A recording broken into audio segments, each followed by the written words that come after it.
Everyone, આજે હું બનાવું છું spaghetti in white sauce in palak gravy.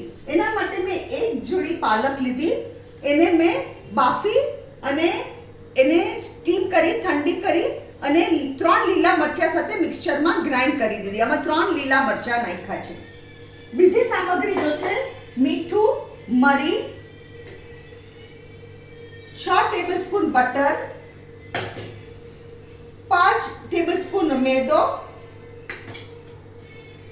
125 gram spaghetti જે મેં કોર્ન સાથે બાફી દીધી છે, આ 125 ગ્રામ છે, 4 લસણની પેસ્ટ અને 5 કપ દૂધ. આ 5 કપ દૂધ છે. હવે આપણે બનાવવાનું ચાલુ કરીએ. સૌથી પહેલા હું અહીંયા તેલ ગરમ મૂકું છું. આમાં મેં એક મોટો ચમચો તેલ લીધું છે.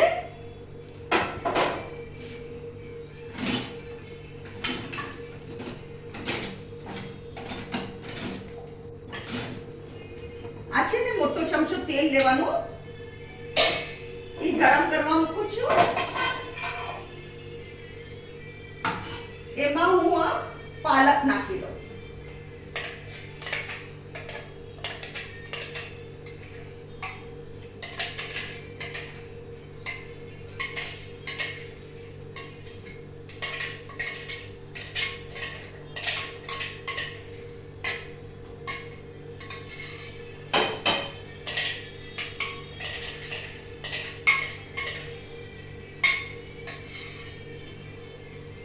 અને ગેસ ધીરો કરું છું.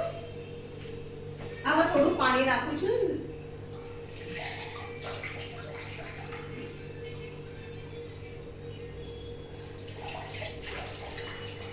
આમાં મેં 5 કપ જેટલું પાણી નાખ્યું છે. 5 કપ જેટલું પાણી નાખ્યું છે અને આમાં નાખી દઉં.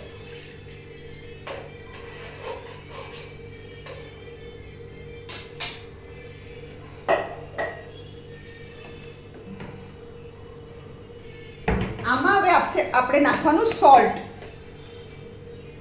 ખાલી પાલકના ભાગનું સોલ્ટ નાખવાનું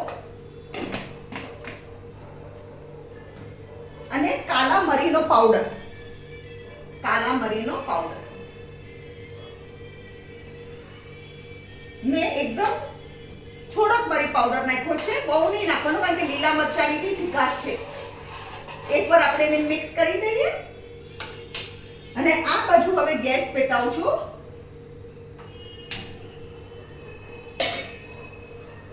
એમાં 6 ટેબલસ્પૂન બટર.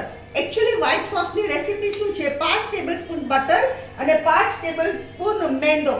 પછી ને એવી રીતે ગાંઠા પડી જાય એટલે મેં 6 ટેબલસ્પૂન બટર લીધો અને 5 ટેબલસ્પૂન મેંદો લીધો છે. હવે આને આપણે ગરમ કરવા મૂકી દઈએ.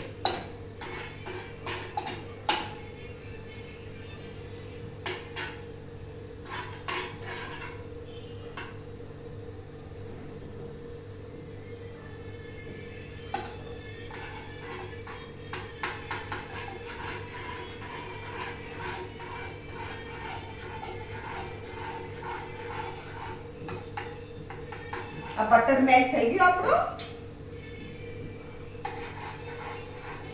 અહીંયા જરા ગેસ ધીરો કરું છું અને હવે આમાં નાખું છું ગાર્લિકની પેસ્ટ. આ 4 કળી છે ગાર્લિકની, એનો મેં પેસ્ટ બનાવી લીધી અને એને એકવાર આપણે મિક્સ કરી દઈએ.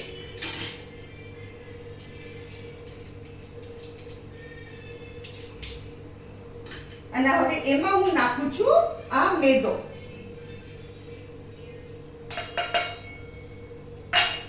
અને એને એકદમ સરસ મિક્સ કરવાનું.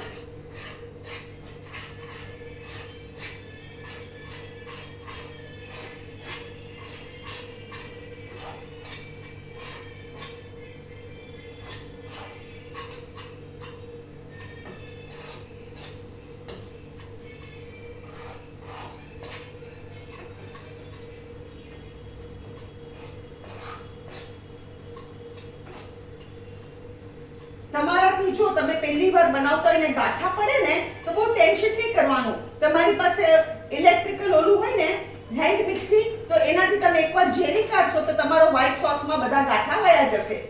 એટલે બહુ ટેન્શનની વસ્તુ નથી. અગર તમે પહેલી વાર બનાવો છો તો it's not so much of tension. આ મેંદાને જરા શેકવાનો, આપણે બટરમાં બરાબર રીતે શેકી કાઢવાનો.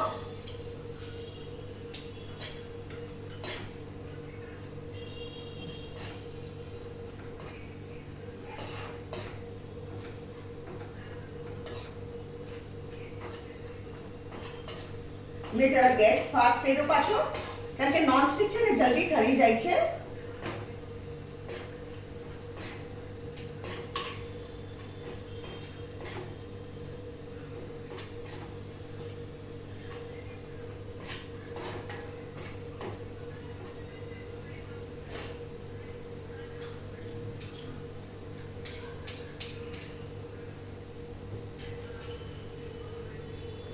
આ છે 5 કપ દૂધ, 5 ટેબલસ્પૂન મેંદો, 5 કપ દૂધ. આ દૂધ હવે આપણે આમાં નાખી દઈએ.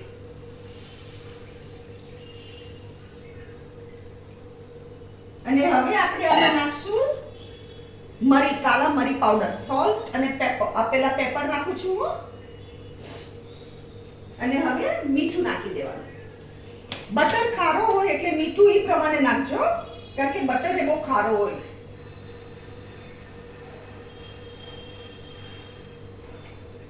સ્પેગેટીમાં મેં મીઠું નથી નાખ્યું. સ્પેગેટી મેં એમને બાફી દીધી અને એને ઠંડા પાણી નીચે મૂકી દીધી અને એમાં તેલ ચોપડીને રહેવા દીધી કે તમે ગમે ત્યારે બનાવી શકો. તેલ નહીં ચોપડો ને તો એકબીજાને સ્ટિક થશે, ચોટી જશે. હવે આનો ગેસ આપણે ફાસ્ટ કરીએ અને આને આપણે હલાવવા માંડીએ.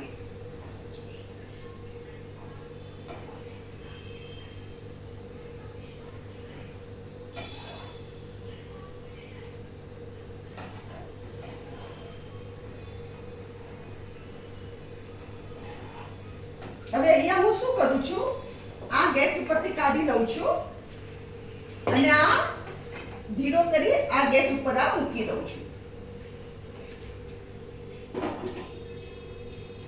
અને આને અહીંયા થવા દઈએ. આ ફાસ્ટ કરી કાઢ્યું એટલે આપણો વ્હાઈટ સોસ જલ્દી થઈ જાય. આને હલાવ્યા કરવાનું હોય, એક સરખું હલાવ્યા કરવાનું.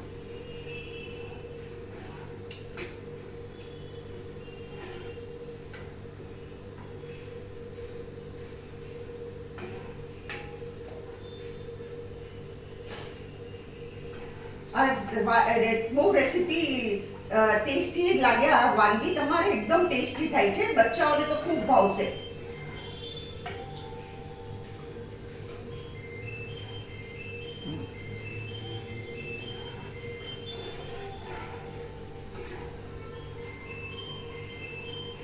જો આમાં જરાય ગાંઠા નથી પડ્યા અને મારો વ્હાઈટ સોસ એકદમ સરસ થઈ ગયો.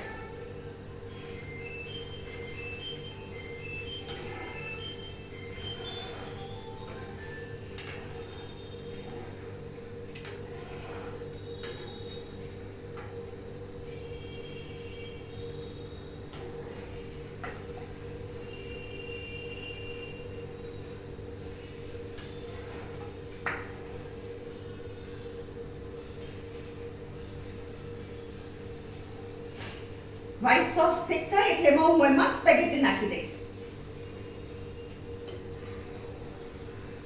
આપણો વ્હાઈટ સોસ થીક થવા આવ્યો.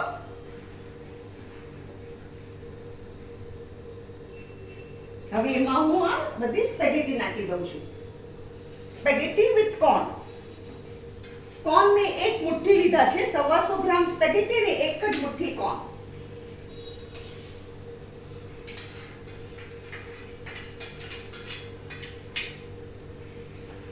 સ્પેગેટીને તમે બાફો ત્યારે તમારે ખાસ હલાવ્યા કરવાનું 5-5 મિનિટે. અને એને થઈ જાય ને એટલે એકદમ ઠંડા ગાળીને ઠંડા પાણી નીચે મૂકી દેવાની અને પછી તેલ ચોપડવાનું. બધે તેલ ચોપડી લો એટલે એકબીજાને ચોટે નહીં. પછી તમે બનાવો ત્યારે બનાવી શકો તમે.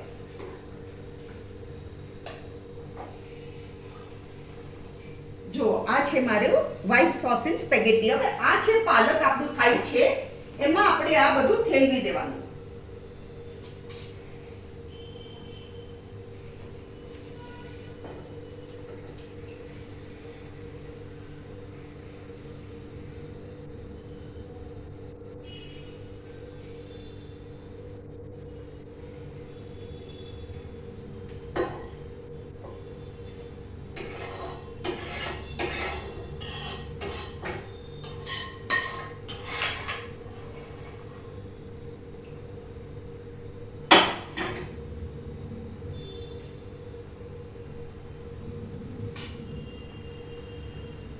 આને મેં ગેસને ફાસ્ટ કર્યો છે, જરા 2 મિનિટ આપણે રહેવા દઈશું. અને હવે આપણે આપણી સર્વિંગ પ્લેટ તૈયાર કરીએ.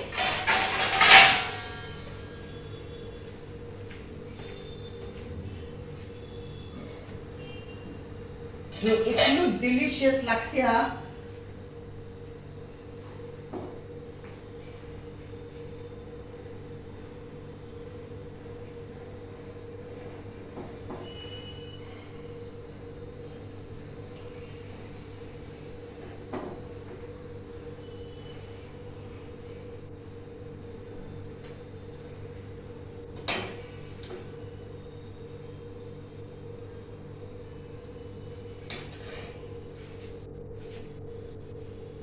ફ્રેન્ડ્સ, આ છે આજે spaghetti in white sauce with palak gravy. આ એકદમ ટેસ્ટી લાગે છે. તમે જરૂરથી આ રેસીપી ટ્રાય કરજો. અને તમને અગર મારી રેસીપી પસંદ આવે તો મારી વિડીયોને લાઈક કરો, શેર કરો અને મારી ચેનલને જરૂર સબસ્ક્રાઈબ કરો.